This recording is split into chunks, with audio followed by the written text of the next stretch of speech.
The mist enveloped the forest, leaving the road that the husband and wife were traveling on shrouded in impenetrable darkness. Manny, the protagonist, tightly gripped the steering wheel of his car, a gnawing sense of unease settling deep within him. The atmosphere inside the vehicle grew thick with tension as they continued their journey towards home. Manny's wife, Emma, glanced nervously out of the window, her eyes straining to pierce the dense fog that clung to the trees like ghostly fingers. An eerie silence hung in the air, broken only by the muffled sound of their car tires crunching on the gravel road. Unease settled between them, a shared feeling that something was amiss. As they ventured deeper into the heart of the forest, Manny's grip on the wheel tightened further. Shadows danced along the edges of the road, their forms flickering in and out of view. The couple exchanged uneasy glances, their imaginations beginning to play tricks on them in the suffocating darkness. "Did you feel that?" Emma's voice trembled, barely audible above the hum of the engine. Manny nodded, his throat dry. "Yeah, something doesn't feel right. It's like we're not alone." Just then, the headlights flickered, casting eerie, stuttering shadows on the trees that lined the road. The engine sputtered momentarily before roaring back to life. The forest seemed to close in around them, the trees whispering secrets that neither of them could decipher. "Maybe it's just our imagination," Emma said, trying to reassure herself as much as her husband. But Manny couldn't shake off the feeling of foreboding that settled in his chest like a heavy stone. He squinted into the darkness, trying to discern any movement beyond the veil of fog. That's when he saw it, a fleeting glimpse of a shadowy figure darting between the trees. "Emma, did you see that?" Manny's voice was barely a whisper. Emma strained her eyes, but it was gone, swallowed by the night. Fear clawed at the edges of her mind as she nodded, her grip on the armrest white-knuckled. "We need to get out of here," Manny said, his voice firm, betraying the fear that gnawed at his insides. He pressed on the gas pedal, urging the car to go faster, desperate to put distance between them and whatever lurked in the darkness. But no matter how fast they drove, the feeling of being watched persisted. The forest seemed to stretch endlessly in all directions, the trees closing in on them like accusing fingers. The air grew heavy with an otherworldly presence, and an inexplicable dread settled over them like a suffocating blanket. As they continued their frantic journey, a distant sound reached their ears, a haunting melody, carried by the wind. It was soft, yet unmistakable, echoing through the trees with an eerie, hypnotic quality. Goosebumps rose on Manny's arms as he recognized the tune, a lullaby his grandmother used to sing to him when he was a child. But how could that be? His grandmother had passed away years ago. The melody grew louder, wrapping around them like a spectral hand, tugging at their sanity. Emma clutched her ears, her eyes wide with terror, but the music seeped into their very souls, entwining with their thoughts and emotions. The car's headlights flickered once more, and in that brief moment of darkness, the figure appeared again, closer this time, its eyes glowing with an unnatural light. Manny slammed on the brakes, bringing the car to a screeching halt. "We can't stay here," Emma gasped, her voice a mere whimper. Manny nodded, his mind racing for a solution. "We need to run. Follow me, and don't look back." With their hearts pounding in their chests, they left the car behind and ventured into the forest on foot, guided only by the haunting melody that seemed to pull them deeper into the labyrinth of trees. They stumbled over roots and rocks, their breaths coming out in ragged gasps. Every so often, they caught glimpses of the figure, its eyes like twin orbs of malevolent light, drawing them further into the heart of the forest.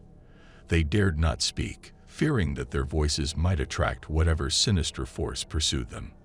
The melody grew louder, resonating through the trees like a siren's call. Manny and Emma's eyes met, their silent communication laden with desperation. They knew they had to break free from this malevolent enchantment before it consumed them entirely. But as they ran, the forest seemed to warp and twist around them, the very trees closing in, blocking their path. The melody intensified, wrapping around them like chains, pulling them to their knees. They clutched at their heads, screaming in agony as the haunting tune invaded their minds, shattering their thoughts like fragile glass. And then, in the midst of their torment, a voice echoed through the darkness, a voice filled with sorrow and regret. "Leave this place," it whispered, the words carrying a weight of ancient wisdom. "Leave before it claims you too." The voice seemed to cut through the fog of enchantment, momentarily dispelling the suffocating darkness. Manny and Emma seized this moment of clarity, mustering every ounce of strength they had left. With sheer determination, they pushed through the oppressive force that bound them, breaking free from the malevolent grip of the forest. Gasping for air, they found themselves on the outskirts of the trees, the melody fading into the distance. The night air felt cool against their skin, a stark contrast to the stifling atmosphere within the forest. They collapsed onto the grass, their bodies trembling with exhaustion and relief.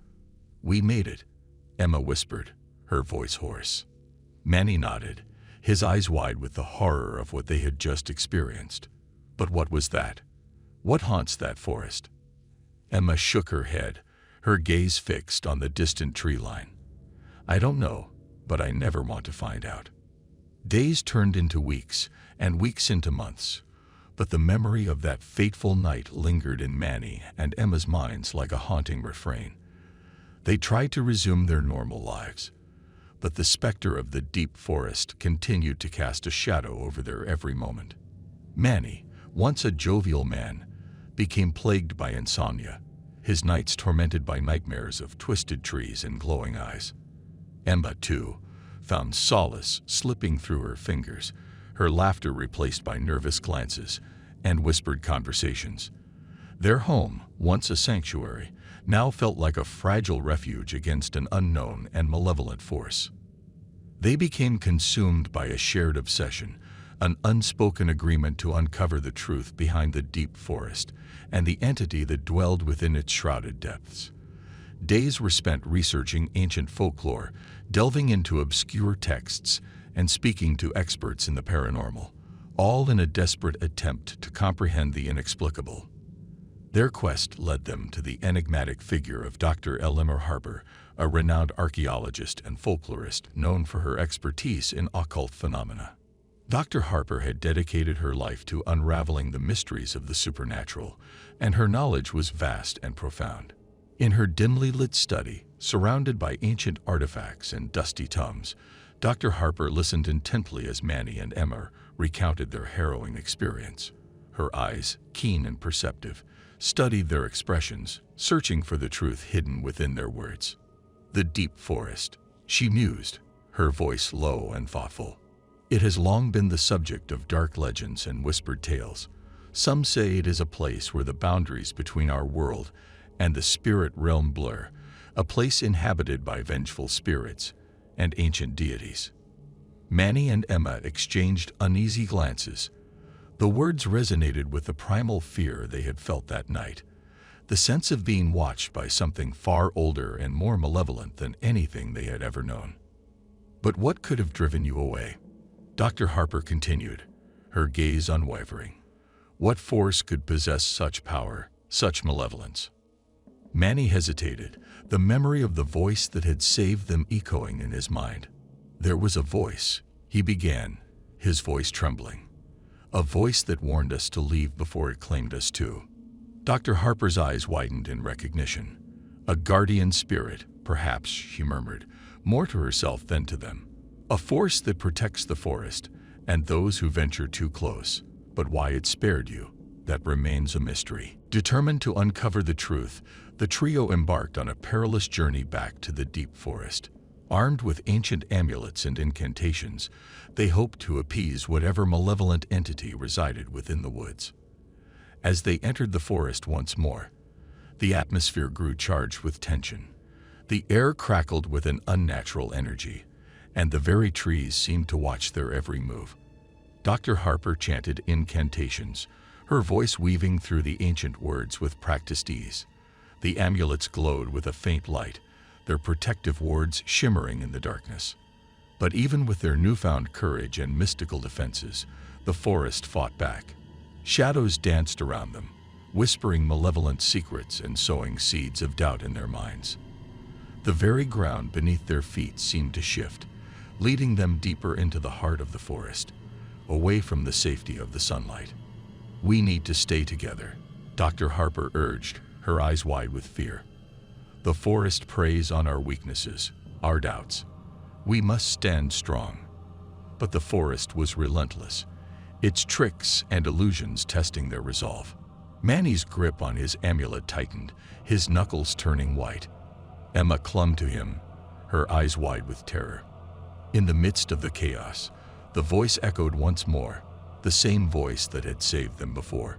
"You cannot banish me," it whispered, its tone filled with ancient sorrow. "I am part of this land, as old as time itself." Dread settled in Manny's stomach like a lead weight. "What do you want from us?"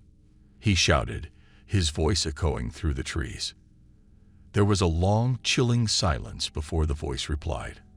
"I seek only to protect this forest, to preserve its secrets from those who would exploit its power. Leave now, and I may spare you." But Manny, driven by a mixture of fear and determination, refused to back down. "We need answers. Why did you spare us that night? What makes us different?" The forest seemed to sigh, the wind rustling through the leaves like a mournful lament.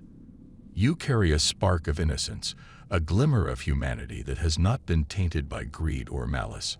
I spared you, hoping that you would learn from this encounter and turn away from the darkness that plagues so many." With those words, the forest released its grip on them, the shadows retreating and the oppressive atmosphere lifting. They stumbled out of the woods, their bodies bruised and minds haunted by what they had witnessed. As they stood on the edge of the forest, they knew that they had been granted a rare and terrifying glimpse into a world beyond their understanding. The deep forest, with all its ancient secrets and malevolent guardians, would forever remain a place of mystery and fear in their hearts. And so Manny, Emma, and Dr. Harper left the forest behind, their lives forever changed by the supernatural forces they had encountered. The memory of that night would continue to haunt their dreams, a reminder of the thin veil that separates the world of man from the unknown entities that dwell in the shadows. As they drove away, the deep forest stood silent and watchful, its secrets buried beneath centuries of foliage and darkness.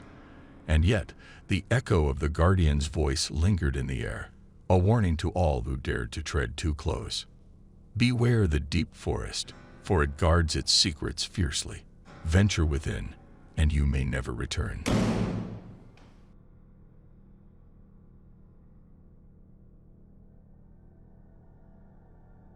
In the depths of the dark forest, where even sunlight couldn't penetrate, there existed a place whispered about only in the most chilling of tales. This forest was grim and impenetrable. Eerie noises filled the air, and among them, one could hear only the shadow of ancient horrors. Peter was one of the brave souls who dared to venture into the heart of this ominous woodland. He was a man of few words but immense courage. The forest, however, seemed to respond to his presence with a hushed menace. His footsteps were muffled by the thick carpet of decaying leaves, and the gnarled branches above seemed to claw at the sky, blocking out the moonlight. Peter was no stranger to danger. He had faced adversaries in the past and emerged victorious. But this forest, this malignant entity of nature, was unlike anything he had ever encountered before. He felt a primal fear deep within his bones, a fear that was shared by every creature that dared to call this ominous place home.